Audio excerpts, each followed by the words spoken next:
Welcome to my channel Kavitha vlogs. இந்த வீடியோவை first time பார்க்குற மாதிரி இருந்துச்சு அப்படின்னு சொன்னால் அப்படியே சேனலை சப்ஸ்கிரைப் பண்ணிக்கோங்க. உள்ளடக்கிய கல்வியில் குடும்பங்கள், பள்ளிகள் மற்றும் சமுதாயத்தினுடைய பங்காண்மையை எப்படி வளர்ப்பது அப்படிங்கிறது ஒரு 10 மார்க் கொஸ்டின். இந்த ஸ்கூலில் இந்த உள்ளடக்கிய கல்வி ரொம்ப செழிப்பாக வளர்கிறதுக்கு பெருமளவில் பெற்றோர்கள் அதில் பங்கேற்கணும். அப்போ குடும்ப ஈடுபாட்டை அதிகரித்தல் அப்படிங்கிறது ஃபஸ்ட்டு ஒரு ஒர்க்கு. அடுத்தது சுற்றுப்புற சமுதாயத்தினுடைய ஈடுபாட்டை அதிகரித்தல். குடும்பங்கள் அதுக்கு பேராதரவு கொடுக்கணும். ஒரு ஆர்வலர்களாக செயல்படுத்தினாதான் இந்த இன்க்ளூசிவ் எஜுகேஷன் ரொம்பவே சிறப்பாக நடத்த முடியும். அப்போது குடும்பங்கள், சமுதாயங்கள், பள்ளி நிர்வாகம், ஆசிரியர்கள் இவங்க எல்லாருமே ஒரு சிறப்பான ஒரு கூட்டமைப்பு இருந்துச்சுன்னா அப்படின்னா சக்ஸஸ் பண்ணலாம்.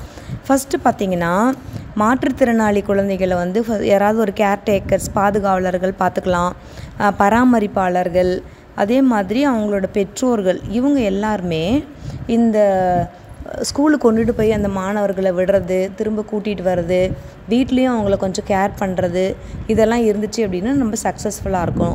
அதே மாதிரி ஸ்கூல் அப்படின்னு பார்த்திங்கன்னா அனைத்து பிரிவு மாணவர்களும் படிக்கிறாங்க, அனைத்து பிரிவு மக்களுடைய குழந்தைங்களும் அவங்க படிக்கிறாங்க. அப்போ சமுதாய தலைவர்கள், பெற்றோர்கள், ஆசிரியர்கள் எல்லாருமே தங்களுடைய நேரத்தையும் அவங்கக்கிட்ட இருக்கக்கூடிய அந்த ஹியூமன் ரிசோர்ஸ், அந்த மனித வளத்தையும் அந்த மாணவர்களை மேம்படுத்துறதுக்கு பயன்படுத்திக்கணும். நெக்ஸ்ட்டு பார்த்திங்கன்னா ஒரு ஃபேமிலியில் இருக்காங்க, அவங்க வீட்டில் யாராவது ஒரு குறைபாடு உடைய குழந்தைகள் இருக்கிறாங்க அப்படின்னா அவங்களுக்கு தெரிஞ்சவங்க யாராவது அந்த மாதிரி குழந்தைங்களோட பேரண்ட்ஸோட முதல்ல ஒரு குரூப் ஃபார்ம் பண்ணிக்கணும். அப்போ அந்த குழந்தைங்களை எப்படி ஸ்கூலுக்கு அனுப்புறது, அவங்களுக்கு என்ன மாதிரியான கவர்மெண்ட்டில் என்னென்ன சப்சிடிஸ்லாம் கிடைக்குது, அவங்களுக்கு தேவையான பொருள்கள் எங்கே சந்தைப்படுத்தப்படுகிறது, எங்கே விற்கிறாங்க, வாங்கிறது அப்படிங்கிறத அவங்களுக்குள்ள ஒரு குரூப் ஃபார்ம் பண்ணிக்கலாம். நெக்ஸ்ட்டு பார்த்திங்கன்னா இப்போ வீட்டில் குழந்தைங்களோட பெற்றோர்கள் இருப்பாங்க. ஒரு சிலர் இவங்க படித்து என்ன பண்ண போகிறாங்க, இவங்க ஸ்கூலுக்கு எதுக்கு அனுப்பணும் அப்படிங்கிற ஒரு எண்ணத்தில் இருப்பாங்க. ஸோ அந்த டைமில் டீச்சர்ஸ் அந்த குடும்பங்களுக்கும் சமுதாயத்துக்கும் ஒரு அவேர்னஸ் கொடுக்கணும். இந்த இன்க்ளூசிவ் எஜுகேஷன் பற்றியும் இந்த அதாவது செயலாற்றல் குறைபாடு உடைய குழந்தைகளுக்கு கல்வி எவ்வளவு அவசியம் அப்படிங்கிறதையும், அவங்க கல்வி கற்றால் என்ன நன்மை, அவங்களுக்கு கவர்மெண்ட்டில் என்னென்ன பாலிசிஸ் இருக்குது, எப்படியெல்லாம் அவங்களால படிக்க முடியும் அப்படிங்கிறது பார்த்திங்கன்னா ஒரு மோட்டிவேஷ்னல் ஸ்பீச், ஒரு அவேர்னஸ் கொடுத்து குடும்பங்கிட்டேருந்து ஆதரவு திரட்டினாதான் அந்த குடும்ப நபர்கள் அவங்கள கொண்டுட்டு ஸ்கூலுக்கு விடுவாங்க. நெக்ஸ்ட் பார்த்திங்கன்னா ஒரு பள்ளியில் நிர்வாகம் அப்படின்னா அவங்க ஒரு ரூல்ஸ் அண்ட் ரெகுலேஷன்ஸ் வச்சுருப்பாங்க. பட் அது நார்மல் ஸ்டூடெண்ட்ஸ்க்கு எப்போவுமே பொருந்தக்கூடியதாக இருக்கும். பட் இந்த மாற்றுத்திறனாளி குழந்தைகளும் செயலாற்றல் குறைபாடு உடைய குழந்தைகளும் அந்த பள்ளியில் படிக்கணும் அப்படின்னா அவங்களுக்கு ஒரு சில ரெஸ்ட்ரிக்ஷன்ஸ் இருக்கணும். அந்த கரிக்குலம்லேயும் ஒரு ஃப்ளெக்சிபிலிட்டி இருக்கணும். கொஞ்சம் ரூல்ஸ் அண்ட் ரெகுலேஷன்லேயும் நெகிழ்ச்சித்தன்மை இருக்கணும். அதுக்கப்புறம் அவங்களுக்கு தேவையான இன்ஃப்ராஸ்ட்ரக்சர், அவங்களுக்கு ஒரு உதவியாளர்கள், அவங்கள அந்த பள்ளிக்கூடத்தில் சேர்த்து படிக்க வைக்கிறதுக்கு அந்த நிர்வாகம், அந்த குழந்தைகளுக்கு சப்போர்ட் பண்ணுறதுக்கு அந்த சொசைட்டியில் இருக்கக்கூடிய சமூக ஆர்வலர்கள், இவங்க எல்லாருமே இணைந்து செயல்பட்டாங்க அப்படின்னு சொன்னால் இந்த இன்க்ளூசிவ் எஜுகேஷன் ரொம்ப சக்ஸஸ்ஃபுல்லாக இருக்கும்.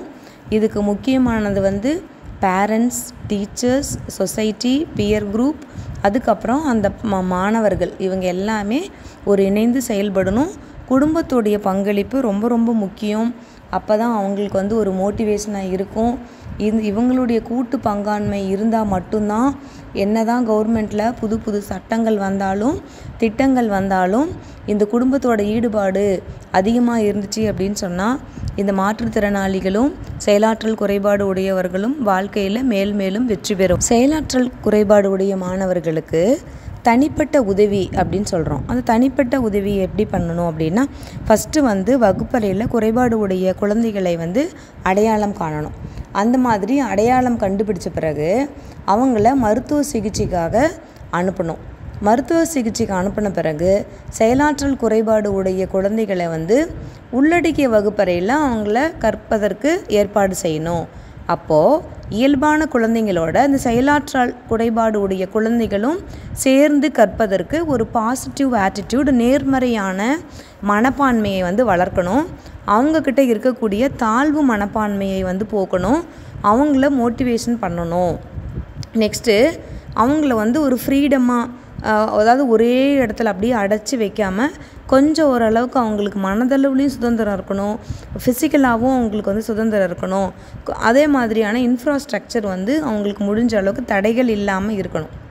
அடுத்தது வகுப்பறை செயல்பாடுகள் எல்லாத்துலேயுமே டெய்லி கிளாஸ் ரூம் ஆக்டிவிட்டீஸ், ஏதாச்சும் பாட இணை செயல்கள் இருந்துச்சுன்னா அதில் முடிஞ்ச அளவுக்கு அவங்கள வந்து பங்கு பெற மாதிரி மோட்டிவேட் பண்ணணும். அதுக்கப்புறம் கரிக்குலமில் ஸ்லைட் மாடிஃபிகேஷன் அவங்களுக்கு பண்ணணும்.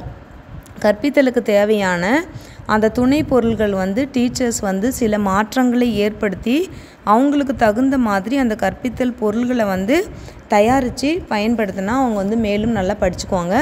அதுக்கப்புறம் அவங்களுக்கு ஒரு ஃபிசிக்கலாக மென்டலாக அவங்களுக்கு வந்து ஒரு கைடன்ஸ் கொடுக்கணும். அந்த குழந்தைங்களுக்கு ஏற்ப மாதிரி அச்சீவ்மெண்ட் அண்ட் டயக்னோஸ்டிக் டெஸ்ட்டு அதெல்லாமே வந்து பயன்படுத்தணும். அவங்களோட கற்றலை வந்து மதிப்பிடுவதற்கு சில இணக்க முறைகளை வந்து பயன்படுத்தணும். ஸோ இந்த மாதிரிலாம் பயன்படுத்தணும் அப்படின்னு சொன்னால் இந்த செயலாற்றல் குறைபாடு உடைய குழந்தைகள் வந்து மேன்மேலும் அவங்களுடைய வாழ்க்கையில் வெற்றி பெறுவார்கள். ஸோ இந்த வீடியோவில் இந்த கொஸ்டின் உங்களுக்கு புரிஞ்சிருக்கும்னு நினைக்கிறேன். ஸோ லைக் பண்ணுங்கள், கமெண்ட் பண்ணுங்கள், உங்களோட ஃப்ரெண்ட்ஸ்க்கு ஷேர் பண்ணுங்கள். Wish you all the best. Thanks for watching.